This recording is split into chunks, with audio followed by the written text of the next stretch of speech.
If you love great theater, movies, and TV, then you probably know the name Uzo Aduba. She is now expanding her resume to include writer because she has a new book out called The Road is Good, and it's a beautiful book. Uzo, hi, so good to see you. Great to see you too, Katie. Thanks for having me. Oh, of course. So, did you enjoy the process of writing this book? I wrote a memoir a few years back, and it's not easy, is it?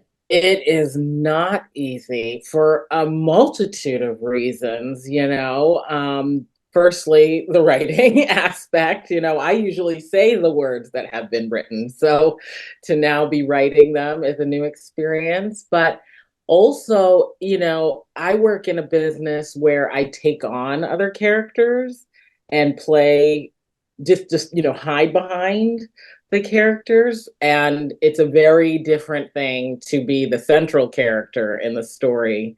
So Was that that was scary? Did you feel exposed in some ways? very much so. Very, very much so. It was not a position that I'm comfortable with. I discovered, I've sort of learned that in the process of being now in the film and television space, that I'm quite private and more reserved in that regard. So then to put it all out there, it's like, then why are you writing books? But on some level, it must also feel really good to kind of unload yourself and talk about in a beautiful way, because in many ways it's a tribute to your mom. In fact, the book is called The Road is Good, How a Mother's Strength Became a Daughter's Purpose. It's really a journey, but so much more. What can you tell us about it and about the title? Sure. So the title, The Road is Good, is actually what my name means in English. My name is Ozamaka. That's my full name, which means the road is good. It has a slightly more nuanced explanation for it, which means the journey was worth it. So if you were to come to my house and we had plans to meet at 3 o'clock, but when you got out the door, the rain started coming down and there was traffic and you got a flat and you ran out of gas and oh my gosh, it's 4:30 and I'm not even there yet. And then you show up at 4:45 and the sun comes out. It's suddenly beautiful, and you reach the door and I say to you, "Kema goals, how was the trip? How was the road?" You'd say, "Uzamaka, it was difficult, but it's worth it. It was worth it because I'm here now with you." What a And beautiful name. Well, you are the child of Nigerian immigrants, and you had a very interesting experience growing up in this country in Medfield, Massachusetts. Tell us a little bit about your upbringing, was what your upbringing was like, not only as immigrants, but also as one of the few Black families in the suburb where you lived. yeah, I was a few Black families, only one of two African families in the whole of the town. And even the second one came a lot later. It was a challenge. It was learning to find our way as a family. There was a lot of pioneering work done by my parents, my older siblings, to sort of set foundation down for us to come and stand in. It was learning how to marry cultures, how to marry Nigerian culture with American culture, my Black American culture with white American culture. A lot of times feeling like an only in so many ways, whether it's as small as opening a lunchbox and, the kids are like, "What's that?" And you're like, "It's jollof rice and it's delicious." It's really the things like this when everybody else has PB&J and not, or having a gap in your mouth, or people not knowing how to say your name, and going from a place of wanting to fit in, or wondering rather how to fit in, which I think every kid feels in some regard, you know, and then learning that actually the best thing about me are my special differences. And that's what makes me entirely me and unique, and how to formally embrace all of those things. It seems to be a delicate balance between appreciating your own cultural heritage and assimilating so that you're accepted with the majority of the people with whom you live. Correct, correct. The evergreen question of where do I fit in, you know? And my mother, thankfully, was such a strong, truly remarkable woman. I really just have to say here now, my mother was an excellent mother, not a good mother, she was an excellent mother. I love that woman so much. She really was so committed to ensuring that her children, that we all did not abandon ourselves for the desire to be like everybody else, that actually it was equally as important to hold fast to our cultural heritage, our identities, and to embrace those things. And she knew somehow that we would eventually move past this, adolescent stage in life and grow into receiving fully all the parts of ourselves that were important and significant. And I think for her also, it was important because to let that go would also kind of be a little bit of like an erasure of herself. I want to talk more about your mom and her precious journals in a moment. But first, given your experience growing up, Uzo, I wanted to ask you about the immigrant experience as it continues in this country. Obviously, there has been a lot of focus on Haitian immigrants in the city of Springfield, Ohio, following the false claims made by Donald Trump during the debate and continued to be made by J.D. Vance. I'm curious how you have felt watching this story unfold, and if you relate to many of the Haitian families who came to Springfield, Ohio, to fill jobs that were unfilled and Right. to build a new life for themselves. Yeah, I absolutely do feel for them and can relate to the experience of having wrong information or discriminatory tropes placed on you, or ideas of who you are as a people. In my book, I tell a story of, I had uh, a woman, a friend once asked me, and a worldly, educated woman once asked me if my family lived in huts in Nigeria. And it's wild to imagine, and so when people, I think, frankly, disgraceful. I think it's beneath who we are as a people, to traffic in these very shallow waters and dig up these sort of dog whistles that suggest Literally. literally, literally, that suggest that an entire group of people are uncivilized, they are animalistic, savage like, which is what I think really is what's meant to be drawn out of that comment, and more specifically meant to create fear of it's an othering.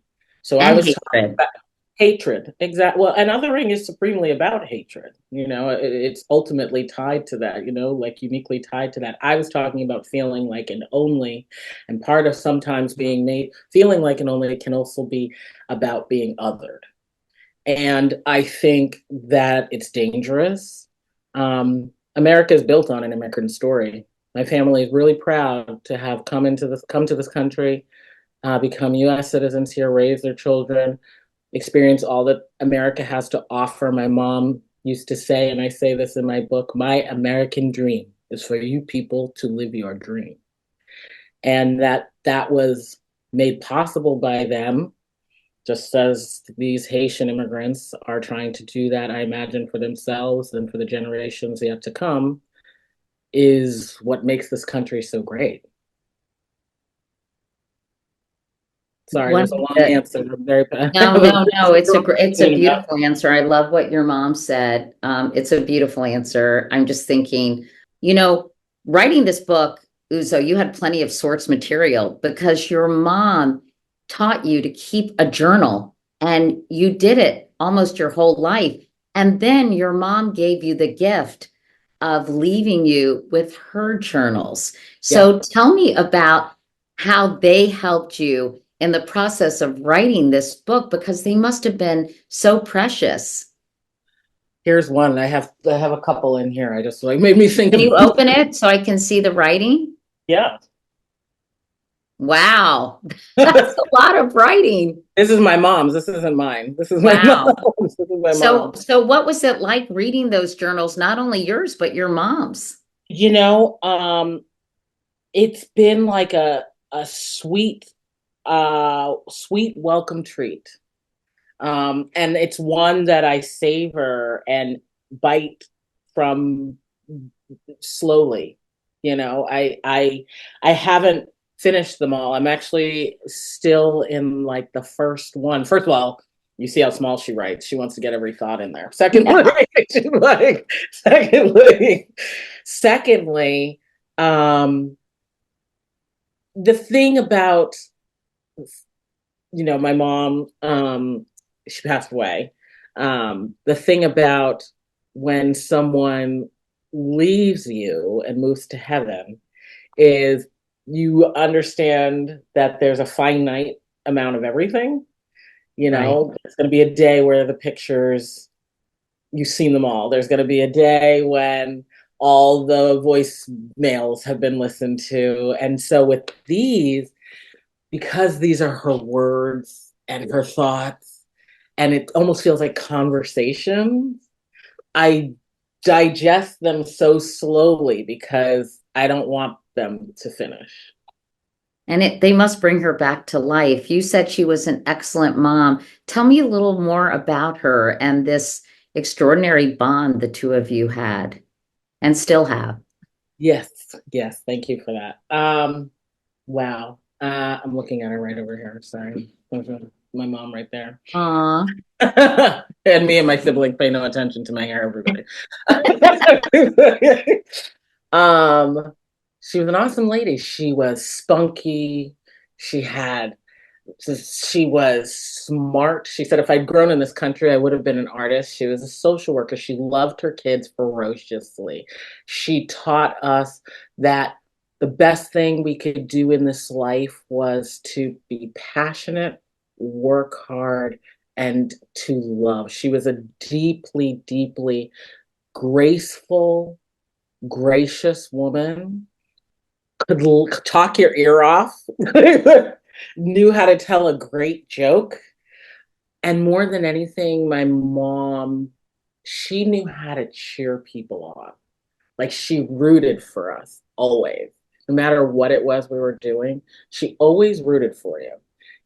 She didn't even know sometimes the things we were doing, whether it's ice skating. She's grown up in Nigeria. She's never been in an ice rink and she's shivering, but she's cheering like, she's been skating since she was a kid. You were a She big ice skater when you were little, I know. Yeah, yeah, yeah. She just cheered us on. And I talked to my mom every day. And it was like in the hard days, the great days, the questioning days, she would listen. She was such a great listener. And yeah, she was the best. I love that woman. I How love her. lucky we were to have moms like that, because I think feeling so loved unconditionally gives you such a great foundation to handle the ups and downs and the frustrations and the disappointments that inevitably come our way. I Yep. think one of the things your mom used to say to you was be good to women. And Yes. the only way to get anything accomplished in this life was to surround yourself with women. Yes. You took that to heart, and your female friendships are such an important part of your life. And in fact, so much of your work involves female ensembles. Correct. I love women. I love working with women. I love seeing women do huge, massive things. Like I love it. I live for it. Feeds me, it inspires me, it excites me. Um, the team of women, and it starts first with my sisters. I have two sisters who I love deeply. Three with my plus sister, my bonus sister, Brittany, my sister-in-law. I just love them so much. And then my girlfriends who lift me up, pick me up. They're the elevators in my life, constantly helping me to consider another floor. And I hope I'm doing the same for myself. And I love working with women.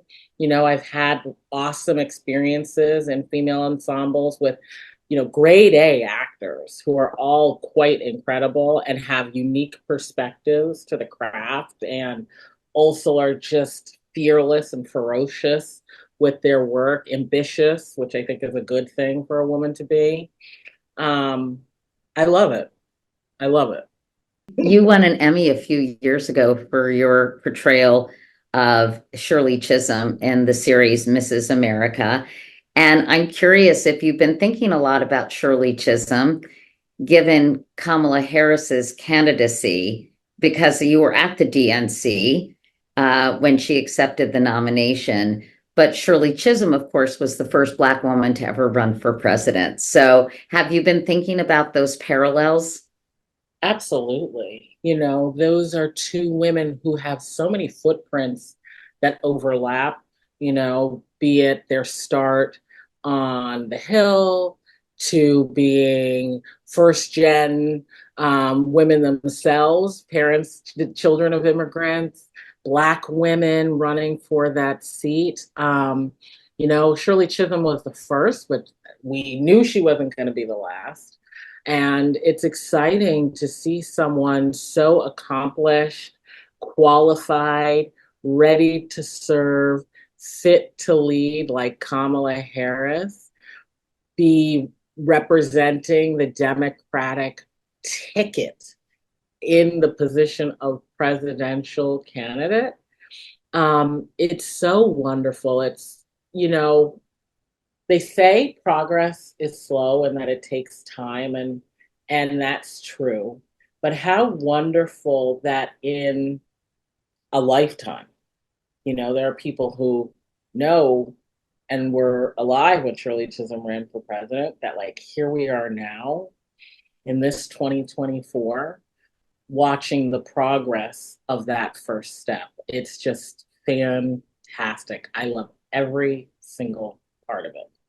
I know you probably wish your mom could witness this historic moment, but your mom was diagnosed, I know, with pancreatic cancer in 2019. She was ill, very ill, when you won that Emmy portraying Shirley Chisholm.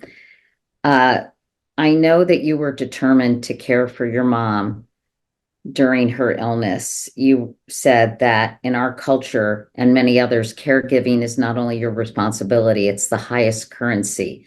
The greatest show of love is to care for a life, your life, for a life, your blood. You know, my sister Emily also died of pancreatic cancer, and it's a brutal disease. And it's so devastating to see someone you love go through that. How did you manage the heartache, particularly given how close you were with your wonderful mother? Um, good days, not great days, but managing the heartache took really the support of family. Um, I would also say, parts of this book was coming together, managing it, being able to revisit a lot of the stories and lessons that my mom would share during that time. We had a Was that lot of, healing in a way, Uzo? oh my gosh, yes, it was, yes. It was like the strangest gift that this book has ended up being is that it gave us the time to really talk. I talk to my mom every day, but like, you think you have tomorrow, right? So she would be like, "Oh, well, I'll call you tomorrow. I have Zumba or whatever. I'm watching my Ellen, like whatever she's doing, something like that. Let's finish tomorrow. You know, but then really get to dive in and talk and hear all the subtle details to life. was just really remarkable.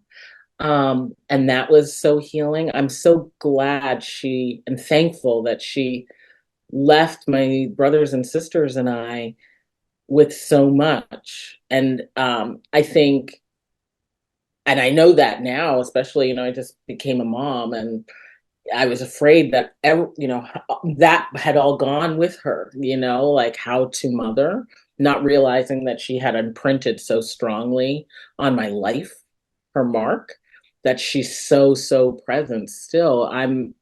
I think that's how I kind of got through it. And with the support of my sisters too, we who were the three of us, on the day to day there with her.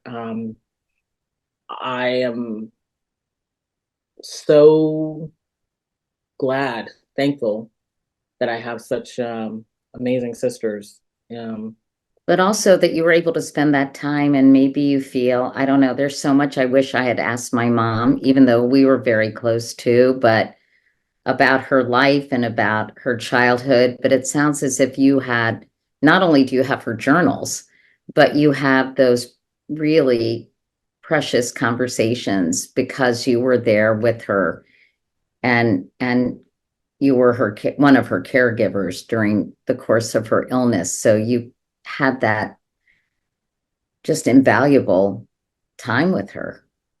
yeah, I have a dear friend, Iris, whose life had been touched by cancer. And when this all began, I remember she had said to me, she said, there's a strange blessing in cancer that and it's time.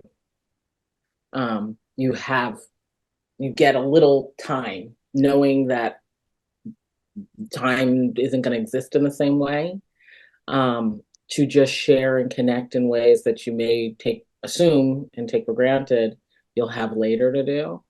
And It focuses you in a way.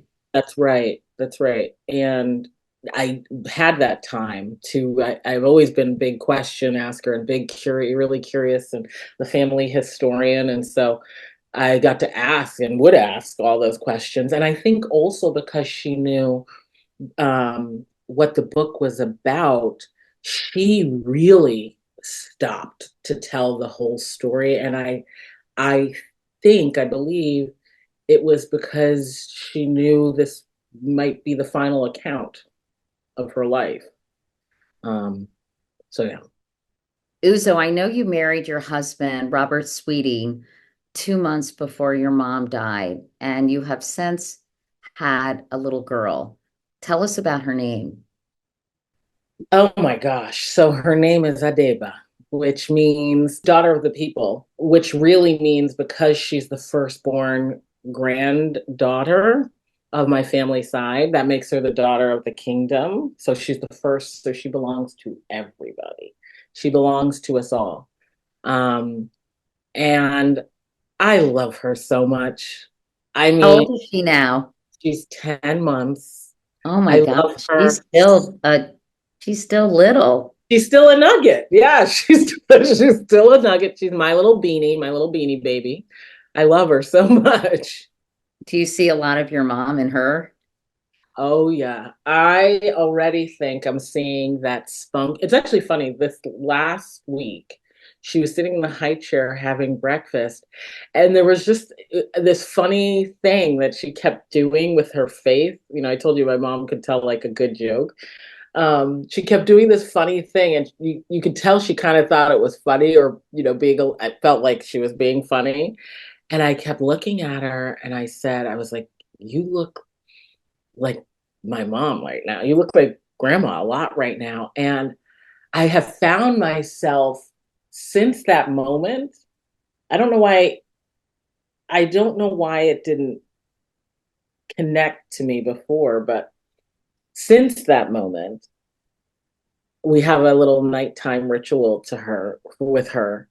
And I've just started saying, in the last week at the end of it, I said, thank you for bringing my mom back to me, because I can like feel her and see so much of her in her. You know what I mean?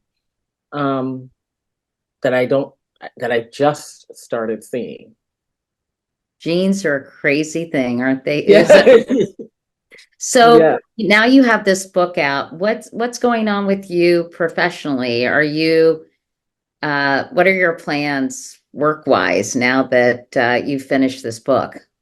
Now that the book is done, I'm we're getting ready for a little rest. And then I have a TV show with Netflix and Shonda Rhimes' company, called The Residence, which is a whodunit story that takes place in the White House, and I'm the detective on the case to How find out. fun.